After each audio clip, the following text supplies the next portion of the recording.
everywhere where you went. At that time, sir, people were what we call in Zulu, ngubili. A human being was both male and female in one body.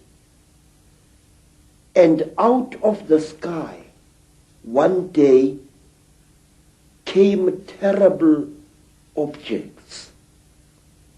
They were like gigantic bows made of huge gleaming gold.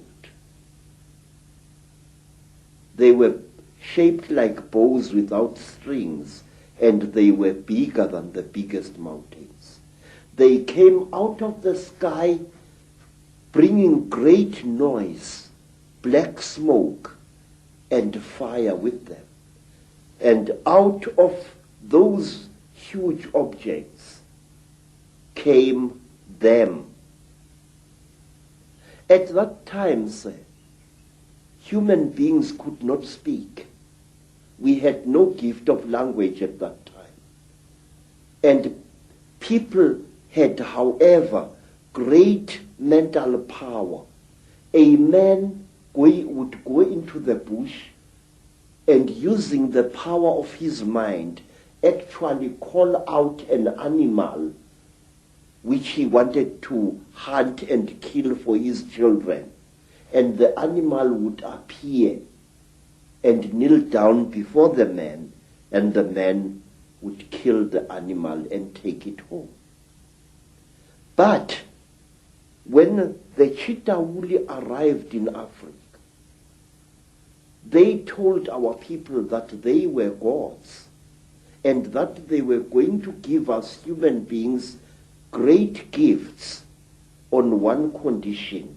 We had to worship them and accept them as our creators. Some told our people that they were our elder brothers and that this earth had produced them generations ago. And they said they had come back to the green womb of their mother and that they were going to make us into gods.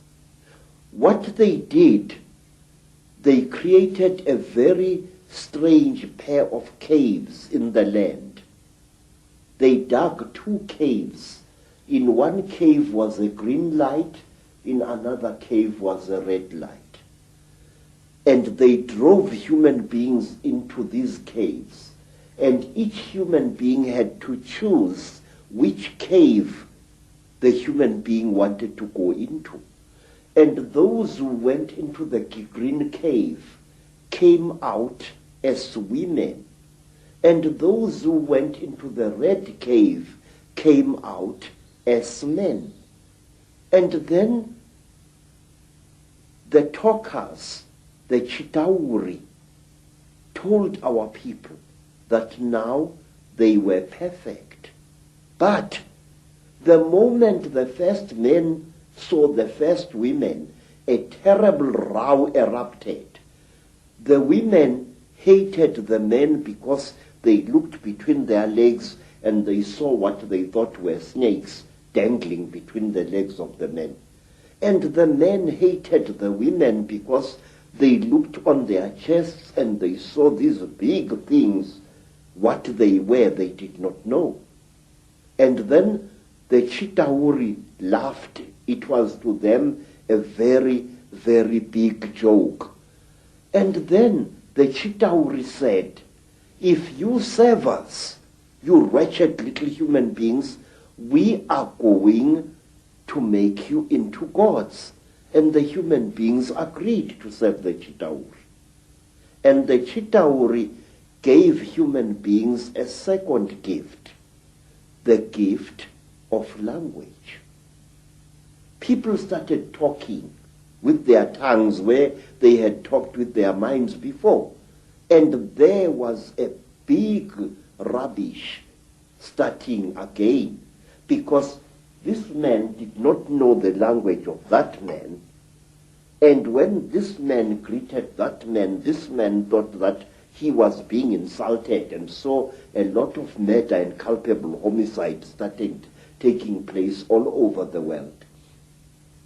When our people were given language, they found to their horror that they had lost much of their mental powers. They had paid a terrible price. But the Chitauri were now the masters of human beings. They made them, the human beings, to go into holes in the ground and to mine metal, gold, copper, tin, all kinds of metal. The Chitauri forced our people to mine. And the people were very unhappy because they couldn't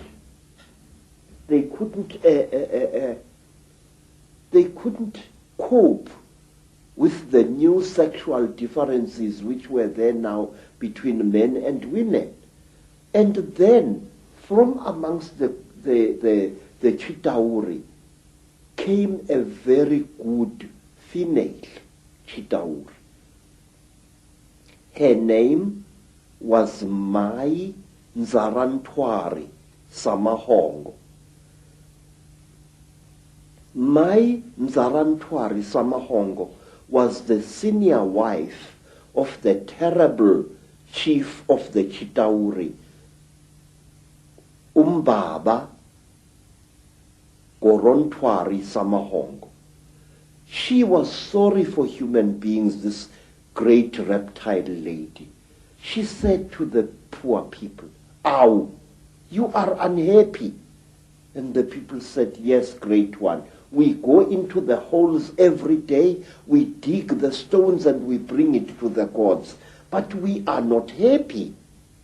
And Mai Nzarantwari scratched her scaly chin and began to think and to think. She was terribly ugly. Her eyes were awful, like lights in the darkness. But she had mercy in her heart. And she taught the men and the women how to make love. And she said, "Look, we divided you into males and females. Now this action is going to bring you together." But it did not, because anyone who receives a gift from the Ntwari, the children of the python, is always in trouble. What happened was that when one guy slept with his wife, he didn't find her much, so he went to steal another guy's wife, and there was a big remorse, as we say in Afrikaans, starting. So men started stealing each other's wives and each other's girlfriends, and women started stealing each other's husbands, and there was a big nonsense in the land. And King Umbaba, the terrible lord of the Ntwari, the reptile people, said, "Look what you've done, you stupid old woman. Now these people, they are making such a noise. Listen to all that screaming in the bush. They are busy making love there, and our gold is not being dug, and you are responsible for this." Nzarantwari thought and thought and thought and thought, and then she got a plan. And she said, "I will make them stop. When they make love to each other, the female is going to get pregnant. And when she is pregnant, the male is going to leave her alone. And that noise in the bush will not be so disturbing to you, my lord." And Umbaba said, "You had better. There is no production here." And so all the women in the world was pregnant, and Umbaba was furious with his wife. And so it went on and on until one day Nzarantwari activated a black hero called Mweru. And Mweru challenged the great chief of the serpent people to a fight. And he cut off the royal penis of the king of the snake.